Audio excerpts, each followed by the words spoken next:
It was our best post of all time. It has 39 million views, but it got 30 million in the first couple of days. The internet really tells you what they want to see. There was this curiosity, what breast milk tastes like. These are like the things that I can't believe I talk about in my professional day-to-day life.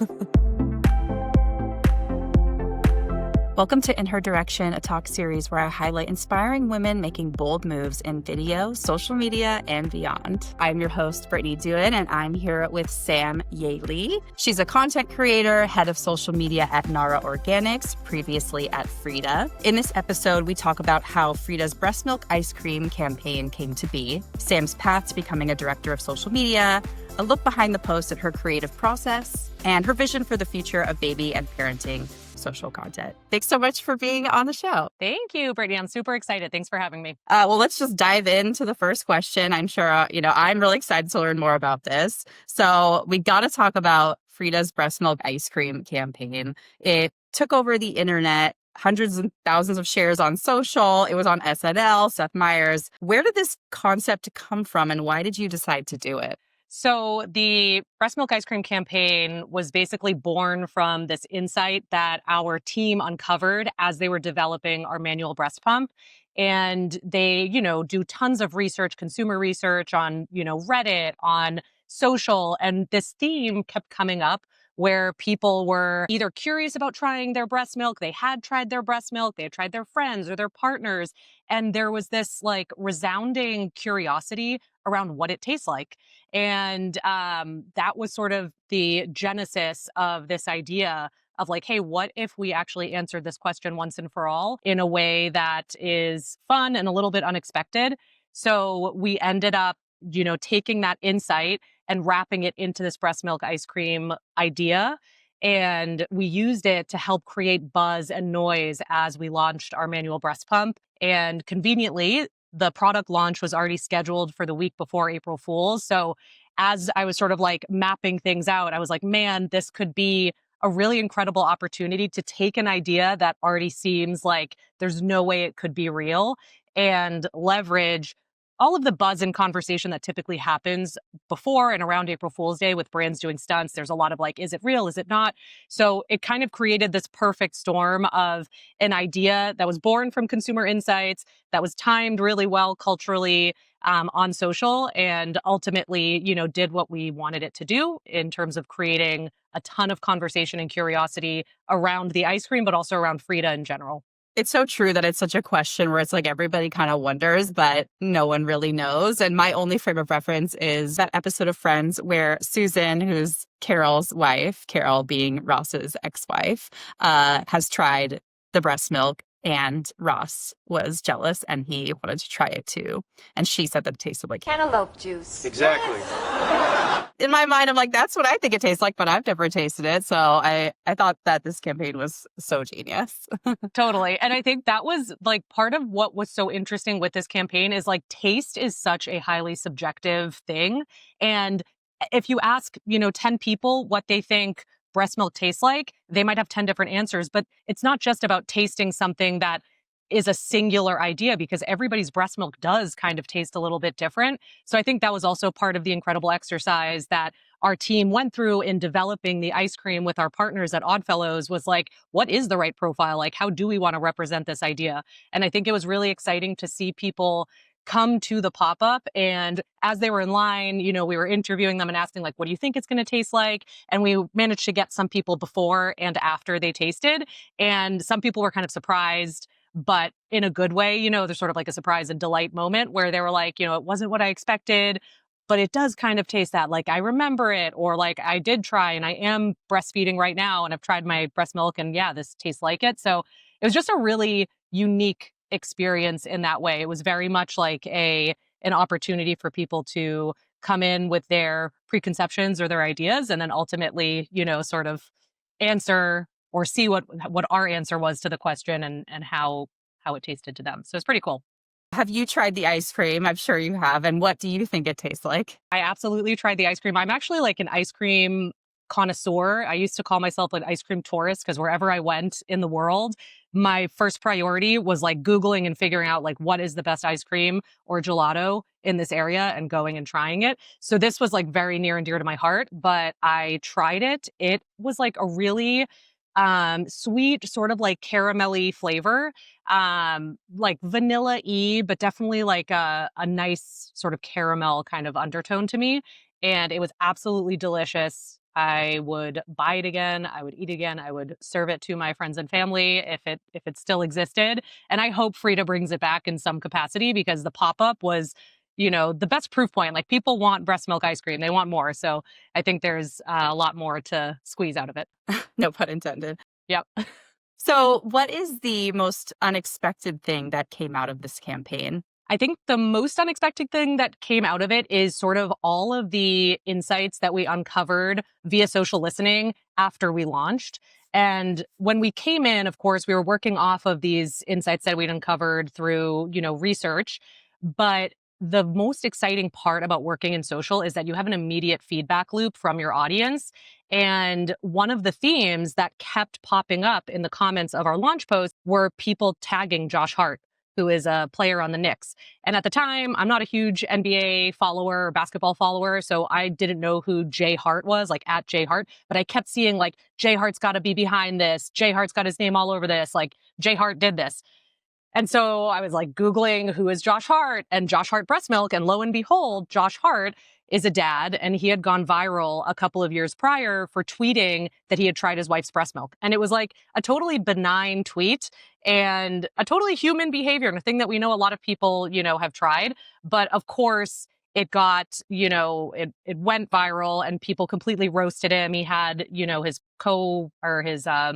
teammates on the Knicks, Jalen Brunson, was roasting him. He had NBA commentators also picking up the story and being like, what is wrong with this guy? So seeing everybody tag and comment, and sort of like bring him into the conversation organically, and then knowing that the internet really sort of like tells you what they want to see, I immediately knew like we needed to partner with Josh in some capacity when we ultimately launched the ice cream later in the summer. And so that was, one of my main goals was to get, Josh Hart to come to the pop-up and try the ice cream. And we did. And he was absolutely wonderful to work with. He has a great sense of humor, wasn't scared of like revisiting this kind of like ridiculous moment in his public facing life. And he really leaned in.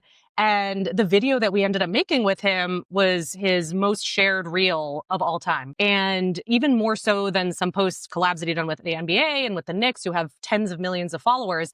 And I think what it showed is that when you listen to the audience and give them what they want, the performance sort of follows really naturally. And so it was just this really exciting, incredible moment where sort of a hunch or a hypothesis was ultimately validated in such a fun way. And it was such a fun piece of content. And I'm, incredibly proud of it. And I think that will always be one of my favorite moments at Frida as a creator. That's incredible.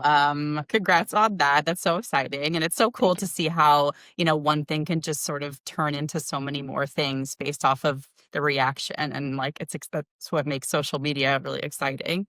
Exactly. And I think if I could add one thing as well, I think the biggest opportunity for brands and creators or anybody on social is, you can have a plan and you can have content outlined, but you need to be flexible enough to pivot when you start picking up on those signals, because that is the biggest opportunity. And if we had seen all of those tags and comments for Josh Hart and never have followed through on it, we would have missed out on this opportunity. So I think it's like, having a social team or a marketing team who is attuned, not just to what's going on in culture, but what's literally going on in your feed and in your comments is such a great opportunity. And it's honestly so fun. So it's like, it really makes the work that much more enjoyable.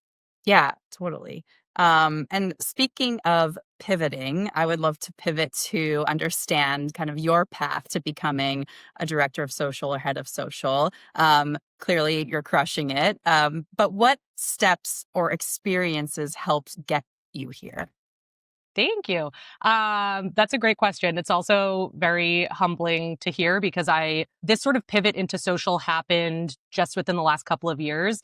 And, I had spent the majority of my career as a marketing generalist, and I sort of had touched almost everything in marketing aside from digital and social.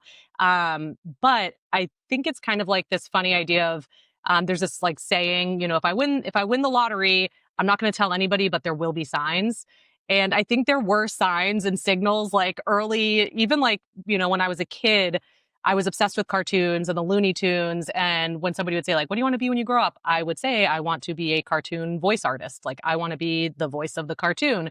And then throughout, high school and college, and then into, my early career at Saucony, I loved speaking opportunities. I loved being in front of people and sort of like sharing whatever was interesting to me or whatever I was excited about. And the first role that I had at Saucony was as a field marketing specialist, working with run specialty and sporting goods retailers to create relationships with their store staff, but also with the runners who would come in to shop for sneakers or come to run clubs.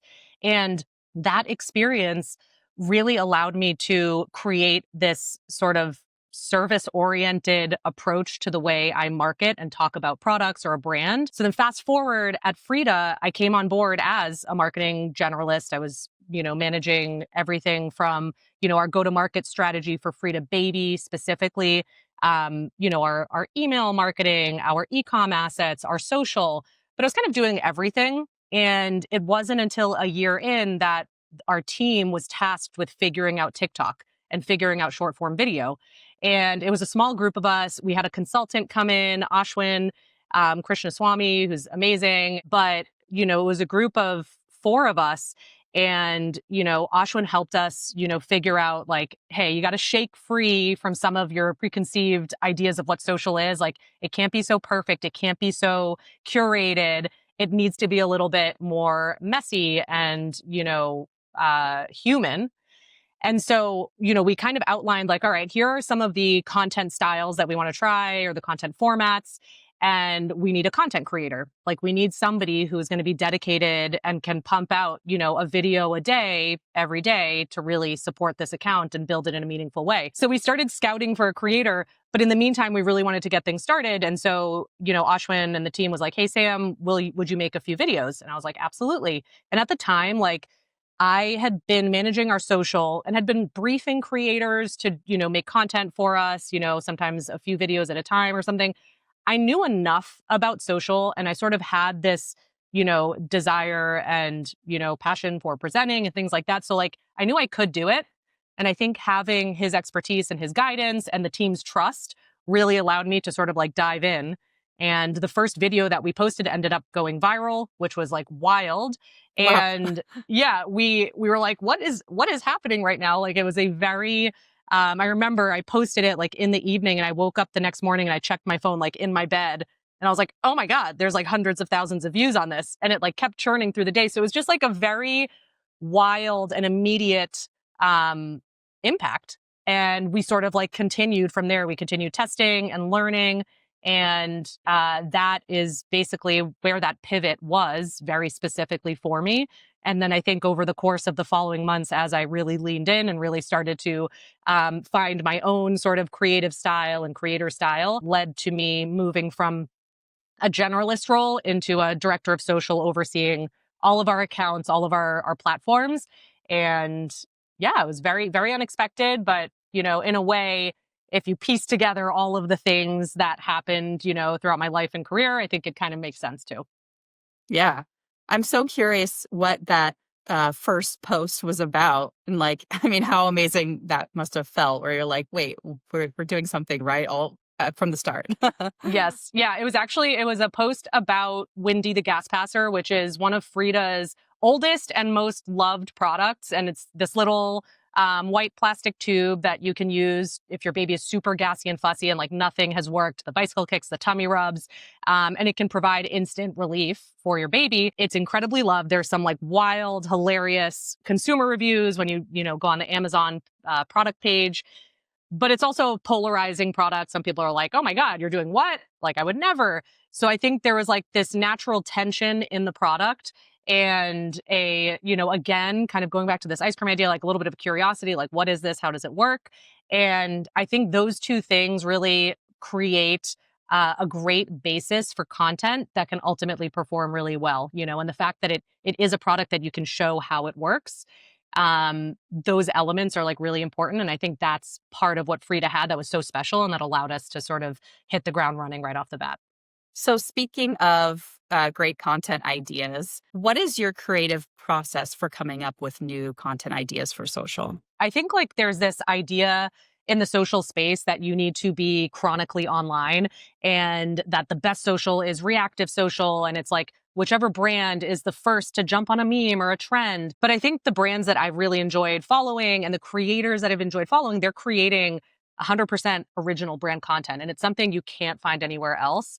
And I think one of the things that I've always liked doing is sort of thinking about culturally what social might be talking about down the line, and then figuring out like how can we put a unique spin on it from our brand POV and create a piece of content that ultimately, surprises and delights people. And I think a good example of that is a post actually featuring the Windi, which is that product that we talked about a moment ago. But, earlier this year, I was looking at the social sort of culture radar, and seeing like what's coming up down the line. And I saw that Disney was going to be releasing the Snow White movie, the live action Snow White. And so it was kind of in the back of my head, but I was like, I don't really know what we could do or if we would do anything. And then the trailer came out a few months later and I watched the trailer, and in it, there was this line where Snow White says, "When I was a child, my mother taught me how to whistle because when you whistle, it's your heart singing." And the second I heard the word whistle, I was like, the Windi, one of its nicknames that consumers have given it is the Windi whistle. And there are many other nicknames. There's the toot flute, there's the toot trombone, there's all these things because when you use the Windi and the gas escapes from your baby's bottom, there is sort of like a whistling sound or like sort of like a trumpety trombone sound. These are like the things that I can't believe I talk about in my professional day-to-day life. But I heard the word whistle and I was like, oh, wait a second, there's something there. And then when she said it's your heart singing, my mind immediately went to when you use the Windi, it's your baby's fart singing. And I know that sounds like a little bit crass and a little bit ridiculous, but these are the things that sort of, when you live and breathe the brand, you hear something from outside of culture and you find a way to sort of like pull it in and make it make sense.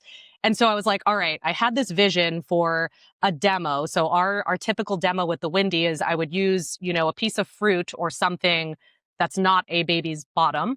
And I would use that piece of fruit to demo, how you use the Windi. And so I was like, all right, Snow White, there's an apple in this movie. She eats the poison apple. I was like, instead of our usual orange, we're going to use an apple and we're going to paint the Windi to look like Snow White.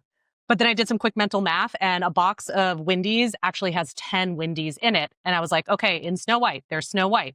There's the prince, there's the evil queen, and then there's 7 dwarves. That's 10. So then I was like, it can't just be a painted Snow White. It needs to be the full cast. So I worked with one of our social media managers, Katina, and I was like, Katina, we have to find an Etsy creator who can make this for us. She reached out to a handful. Nobody could do it because they either make, little wooden dolls. They were like, the paint won't stick the right way. And Katina was like, but my mom is actually pretty crafty. So I could ask my mom if she could make these. And she did. And her mom completely nailed it. She made this like ridiculously perfect set of 10 Windis and we received them. We made the video. We kind of took that like, known format of a viral Windi demo and we layered on the Snow White look and also the messaging.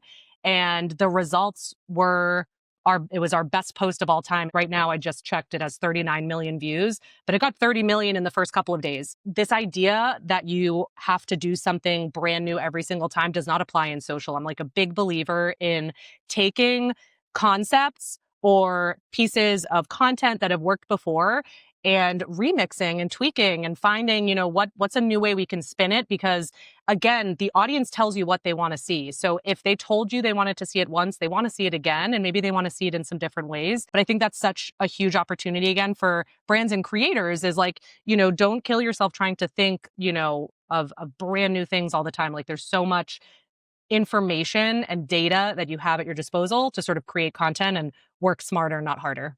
That's incredible. So as you were talking about kind of predicting the future of what's to come in culture and having that radar of what's to come, is there something you use or a resource to kind of be able to learn that information? The short answer is there isn't like a tool, but it's sort of a mix of different things. So I think ChatGPT has become an incredible resource.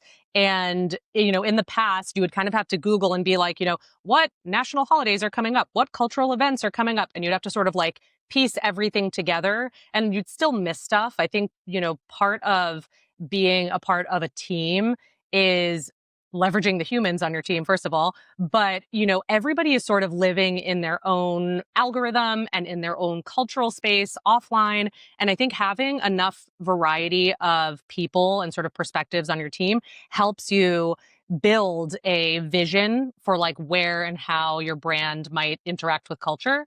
And it's not an exact science. It's very much like a human process of like figuring out like what do you think will be most relevant to your audience, and then how can you take that and sort of find a way to imprint, with your brand. Okay, awesome.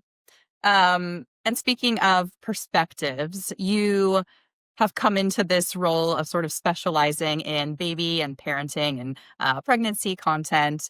What is your creative vision and mission for how this content is shared and shown on social media? My vision for parenting content actually is informed by how much social has shifted over the past 5 or 6 years.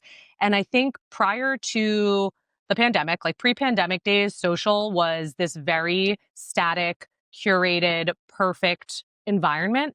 And the way that parents and parenting was reflected on social was in a lot of ways very unattainable and could be something that, especially for new parents who are like deep in the trenches of figuring out, this whole new life and, taking care of a baby and all this sort of stuff. The images that they were shown were not relatable. It's sort of like the opposite of relatable. And I think it created a lot of, false expectations or sort of like, unrealistic expectations. And then I think during COVID, what happened with the rise of TikTok and short form video is this sort of like, breaking of a lot of what social looked like beforehand. And I think it wasn't just the medium and the fact that short form video existed. It was, everybody was dealing with unbelievable, unprecedented stress. And I think parents really felt it a lot during COVID. So I think this desire to sort of like be real on social combined with the ability to be real, because video and, being able to speak to somebody is a lot more freeing than just having to show like photos and like, a static carousel. It really allowed parents to show up in a new way. And that ultimately informed the way that brands showed up on social as well. And I think, in the past few years, as short form video has become the norm for brands, one thing that has been really exciting to me is to create content that helps parents navigate, these really stressful, messy, or trying parts of parenthood in a way that doesn't intimidate or make them feel like they're doing things wrong or bad, but just gives them sort of options or gives them an idea of like, hey, if you're challenged or struggling with this, maybe try this. And what excites me most is over the past couple of years, this shift to social platforms being more of a search destination for parents. Instead of people going to Google and, searching, how to soothe a gassy baby or how to prep a bottle for my baby, parents more and more are going to TikTok and Reels or YouTube Shorts, and they're looking for a 20-second explainer video instead of having to read, a full blog article or a step-by-step tutorial. It's just created a much quicker, easier to digest way for parents to find solutions to the problems that they're having. And so I think as a creator for a parenting brand, my goal is to create content that does exactly that. I want to be able to help parents navigate, situations in as seamless a way as possible and in as helpful a way as possible, in a way that almost feels like you're talking to your friend, and not necessarily, reading this, lengthy article on how to solve a problem. Social is constantly evolving and the way people use it is constantly changing. So that's what makes it such a fun field to work in. What's something that you think a lot of brands are missing or getting wrong on social right now?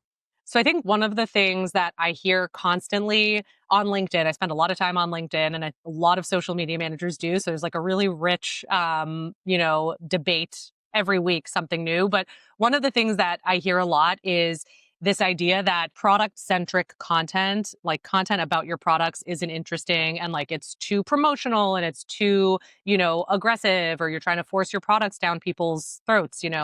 And what I think has really shifted on social, kind of going back to this idea as social as a search engine, is, creating content that positions your product as a solution is such a great way to meet consumers where they are in their journey, in their consumer journey. People research a ton, whether it's a problem they're having or it's a product they want to buy. They're looking for answers. And I think if you can take some of those, search insights, and whether it's keywords or questions, people are asking, like if you can take those things and then find an interesting, fun, engaging way to present them through content, you can create a really incredible presence that, yes, is entertaining and fun and social first, but also helps drive your business. Because ultimately, I think social is, super important in terms of, creating community and cultural relevance, but it also needs to be in service of moving the needle for a brand. There needs to be some sort of way that you are saying, like, here's the value of the work that we're doing on social. And a lot of times it's like, oh, it's the vibes. And like, I agree, vibes are great, but also like being able to show that, a 20-second video you made had a measurable impact on sales through a very funny and unexpected video, like that's an incredible thing. So I would really encourage people who are managing teams or creating content to sort of like think of the spectrum of content you can be making, and to not think that like product centric content is, too commercial and, not fun or not interesting enough. Like anything can be interesting on social. You just need to figure out how to make it interesting. And you are the proof of that, the content that you create. Thank you. So, what are your favorite social accounts for creative inspiration? This is one of the hardest questions for anybody who works in social, because you are surrounded every day with incredible content. But I'm going to go with my, the account that I am most excited to see when they pop up in my feed, and it's Brooklyn Coffee Shop. And if you don't follow them yet, please go and check them out. But they are not an actual coffee shop. It is a totally fabricated, like Netflix level sketch comedy show made for social.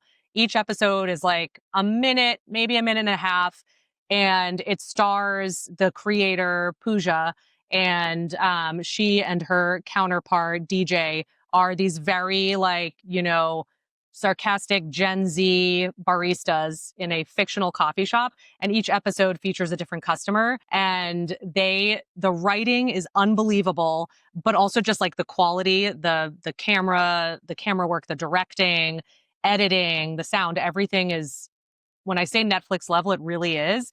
And I think right now there's this huge trend on social for people, brands, creators to create content that is sort of like TV level. And they're doing it. They've been doing it for a while, but every Friday at noon, a new episode drops.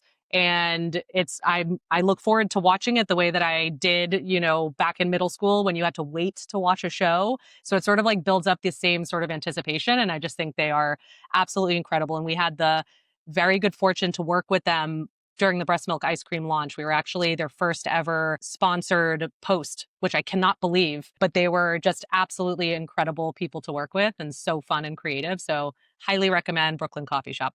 Oh my gosh, I have to go see that post. I didn't know. What a unlikely pair that probably, just was a match made in heaven. Yes. And also was born though from, again, social listening. They had one of their skits.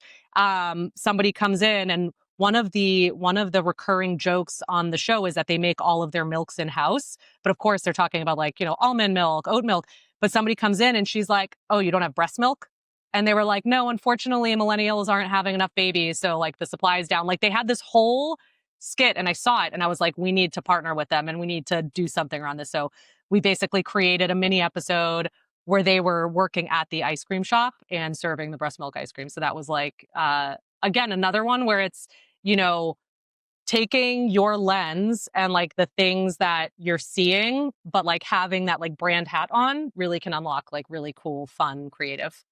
Oh my gosh, so smart. And it's so impressive to me how you're just like so there and you're like seeing all of this and you're just like, yep, that works, that works. And I was very fortunate. I was very fortunate to be at a brand and a company like Frida, where creativity was, paramount to anything else. And I think like the trust and belief of the team to sort of like, hear these pitches and be like, yeah, that makes sense. Like, let's take a bet. Let's see what happens. I think that's rare in marketing and in social in particular. So I'd 100% like none of that could have been possible without the sort of creative entrepreneurial um, environment that was created there. And I'm so grateful for. So, in talking about navigating things like parenting and, pregnancy and also just education, women's health education is not just for women. Can you talk about why it's important that women's health information reaches and educates all people and not just the female demographic? Yes. So I think one of the greatest parts of social media is that, yes, you have a target audience and you might be creating content particularly for them, but the nature of social is that it's open and creating content in this sort of space, whether it's, reproductive health and sort of, conception, which Frida, has created this incredible line of products to aid in conception for parents or for people who want to become parents. Whether you're talking about that or you're talking about breastfeeding or postpartum, these are topics that, first of all, weren't really talked much about at all. And then on social might have been kept to certain spaces. But I think with social video and sort of the way that social works now, where it's not just like a friend graph or a follower graph, like content is served to anybody who might be interested outside of the people who are specifically following you. And I think that as Frida, as we started creating this content that was, going mega viral, we started seeing, and it was very apparent in the comments that we were reaching people outside of a parenting demographic or a mom demographic. And we would see it in the comments and they'd be like, I'm a 20-year-old dude. Like, why am I seeing this video? And I think the reason why they're seeing it, first of all, is because it's relevant. Like a lot of these things, even if you aren't the one having to breastfeed a baby or you're not the one who's trying to conceive right now in this moment, you might be, or you might know somebody who is. And I think the more people have at least a general idea of what goes into navigating some of these experiences, the more they can be a supportive, presence for the other people in their life. Education, especially with reproductive health and sex ed, that's such like a finite period and it's usually in middle school and maybe early high school. That's the only time that people are really taught any of this. And especially men, that's really the only experience they have. And you probably forget a lot of it, and a lot of that sex ed is really more about what not to do. So it's like, don't have sex, don't get STDs. Like I always think of that Mean Girls scene with the gym teacher who's teaching sex ed. But it teaches you a lot of what not to do. It doesn't teach you a lot of what to do. And it's also just not super relevant. Like as a, 13 or 15-year-old kid, like, yeah, you're not really thinking of how to have a baby. And then, 10 or 15 years later, when you're ready for that, if it doesn't go the way you think it goes, and you're like, wait, I did have sex, but I didn't work. What do I do now? This idea of, painting a truer, more diverse picture of how and what it takes to get pregnant or have a baby or successfully breastfeed your baby if that's something you want to do. It helps not just the person going through it, but it helps, whoever is, around or near that person who might be going through it. So I think that's sort of like a really exciting thing for me is working in these spaces is creating room for conversation and sort of like, opening people's minds up to, you know, everything that's happening, whether or not it's happening to them. Yeah. And as someone myself who had a baby late last year, and it was my husband's and my first baby, and like we were navigating it together, and it really felt like that, especially in terms of online content where it's like I would share stuff with him, he would share stuff with me, and things that were related to pregnancy and, giving birth and things that like are that's happening to me, but it's also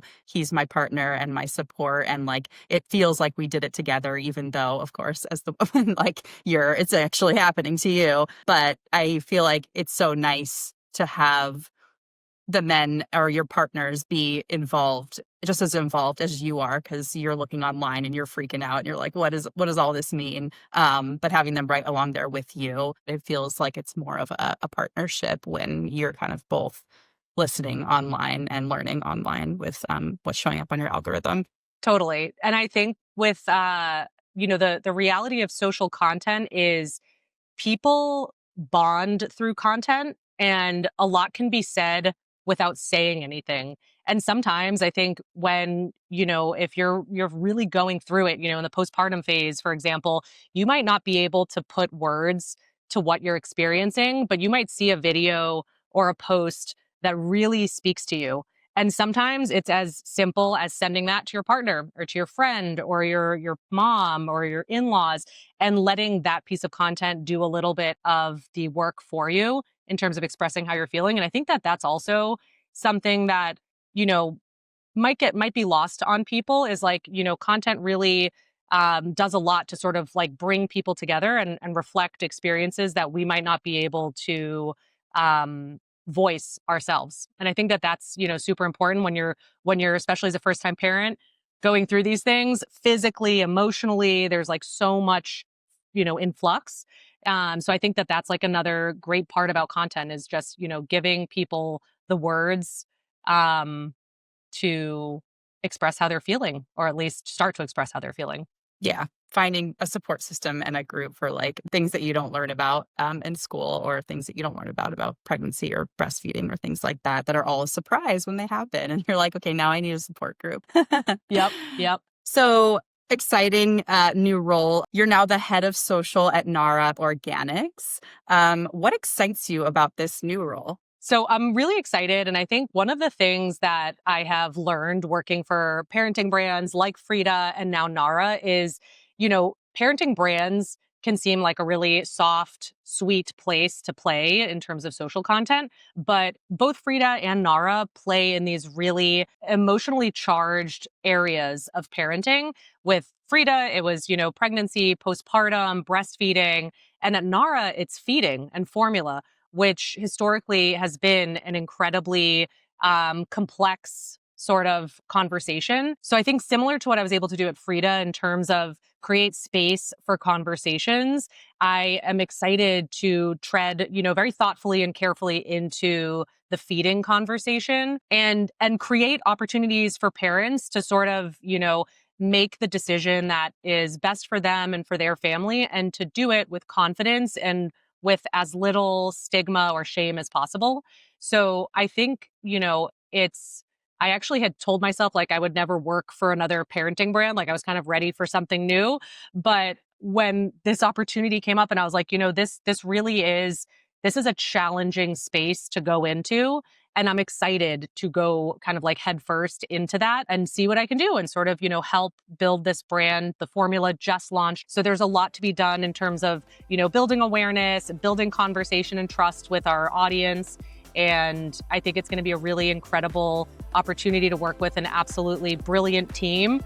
And I cannot wait. I'm so excited to see what you do there. You obviously crushed it at Frida. There's a whole new horizon ahead, and I can't wait to watch what you do. Thanks so much for being on the show. Thank you so much, Brittany. This was so fun. My first podcast ever. I really appreciate it. I'm so humbled and had so much fun talking with you. Amazing. Well, you can follow everything Sam is doing on Instagram, TikTok, and LinkedIn. You can follow her on Instagram and TikTok at Director of Social. See you next time.